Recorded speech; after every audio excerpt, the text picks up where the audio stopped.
আসসালামু রহমতুল্লাহ, welcome to my channel non order solution. সব ভিউয়ার্স, আপনাদেরকে প্রায় বিভিন্ন ভিডিও নিয়ে আসি।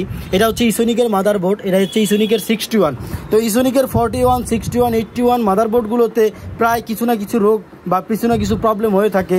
যেরকম ডিসপ্লে আসে না, আবার পাওয়ার আসে, ডিসপ্লে দেয় না, আবার পাওয়ার আসে না। তো আজকে এই মাদারবোর্ডটা কম্পিউটারটা নিয়ে আসছে, কি প্রবলেম এটা আজকে আপনাদেরকে দেখাবো।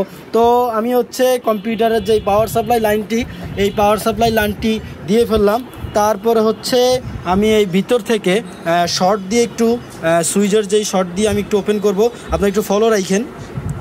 শর্ট দিয়ে এই যে ওপেন করলাম, লাল বাতিটা জ্বললো। ও ভিউয়ার্স, আপনারা দেখছেন এটা হচ্ছে লাল বাতিটা জ্বলে আবার মিবে গেছে, ঠিক আছে? এই যে জ্বলে মিবে যাচ্ছে, পাওয়ার এসে লাল বাতি জ্বলে আবার মিবে যাচ্ছে। এই বাতিটা জ্বলে এই যে আবার জ্বলছে, আবার মিবে যাচ্ছে। এখন এই মাদারবোর্ডটার এই প্রবলেম দেখা দিচ্ছে। এখন এইটা কিসের থেকে দেখা দিচ্ছে, র্যাম থেকে কিনা বা প্রসেসর থেকে কিনা, এটা আমরা বেসিক্যালি চেক দিব। চেক দেওয়ার পরে হয়তো প্রবলেমটা ফাইন্ড আউট করতে পারবো।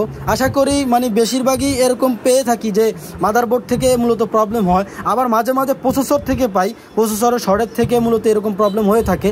তো যাদের এরকম কম্পিউটার প্রবলেম হয়ে থাকে, তো তারা নিজের একটু বেসিক চেক দেওয়ার পরে, নিজের হালকা একটু চেক আপ করার পরে যে কোনো একটা কম্পিউটার দোকানে নিয়ে আসবেন, সেটা আপনাদের জন্য সবচেয়ে ভালো হবে। তো আজকে এই পর্যন্তই। সবাই একটু ভিডিওটি শেয়ার করে সবার মাঝে পৌঁছিয়ে দিন। আসসালামু আলাইকুম রহমতুল্লাহ।